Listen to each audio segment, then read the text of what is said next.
When you act as though the stakes of every election are cataclysmic, I have to admit, Brad, I kind of felt in the last election like they were. And I'll give you a few examples of things that I almost literally labeled life and death. So the transing of minors, I think people have no idea what it does to a young developing brain when you put them on off-label cancer drugs. This has nothing to do with them being trans, not being trans, getting older and making these decisions. I couldn't care less. I am a true, as you said, classical liberal. If you are a consenting, mature adult that can comprehend your choices, like, what do I care what you do with your life? Right. I don't. I got enough problems.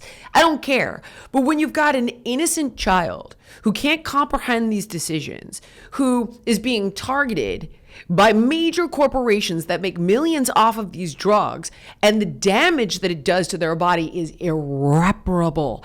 They are sterilized for life. It impacts their bone development, their brain development. Like, these are the things I think the vast majority of people on the left don't know. But I know for a fact those politicians know it. I know for a fact they're taking money from these drug companies. And that for me is like, it's barbaric. Or the fact that you open the borders, and it kind of looks like you're opening the borders so that you can rig the 2030 census apportionment map and kind of reign supreme in power forever. Like, I kind of wonder, is that the end of democracy if you've let millions of people in?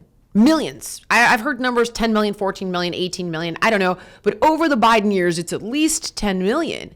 And then it's like, oh, here's a free phone card and interest-free home loans and healthcare and food. Like, now, why would you do that? Because you're such a good person? No. And when you just simply look at the facts, it does look like, oh, I get it. You're gaming the apportionment map for electoral college votes and seats.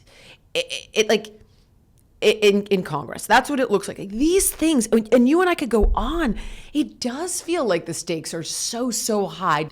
Yeah, so I think a couple things can be true at the same time. Things can be very important and consequential, while not literally all being life and death. We will never recover from this election because all the issues that you just described are real and important. I've been outspoken about what I think is evil, transitioning kids, for years. And it's funny because when I was originally like a fringe extremist on that, so much so that I was disinvited from a gay men's soccer club for opposing transitioning kids in DC when I lived in obviously a very liberal city, because they argued that my views made like hypothetical, because of course there weren't any future trans men who joined the club, unsafe. So I'd be like, okay, I guess I gotta leave this group because y'all are crazy. And also, I was not like bringing this up at soccer practice. This was in my journalism and in my writing. I was speaking out against transitioning minors. But I've always supported, I've never had any issue with trans adults living their best life. I'm not going to call you like neo-pronouns or other ridiculous bullshit, but within reason, sure. I'm a live and let live kind of guy.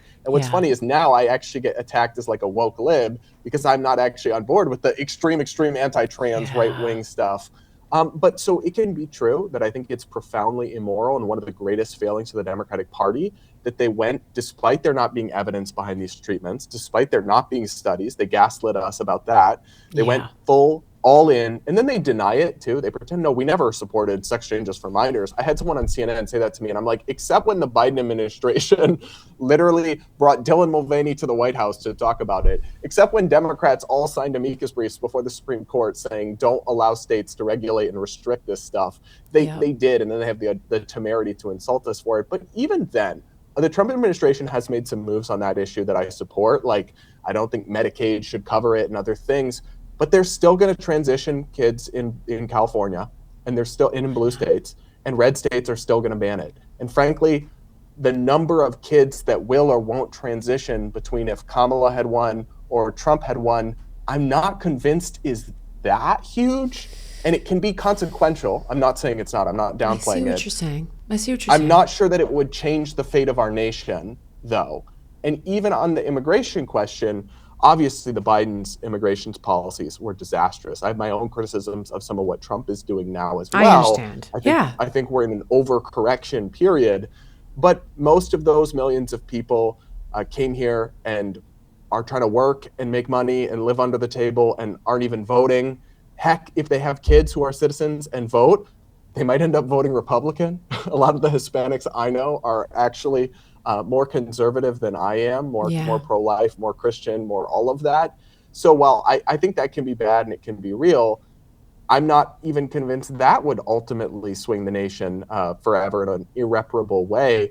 And these things, abortion, trans issues, immigration, they're going to be issues every election. So it's like if we're always at a 10 about them, then I guess that kind of becomes meaningless. And then when something really bad is happening, people tune out. I notice a lot of that, a lot of fatigue, a lot of people who feel like Yes. I'm being told the sky is falling every day. So I guess I just give up and I'll stop listening. And I think that's a real problem. Thank you so much for watching.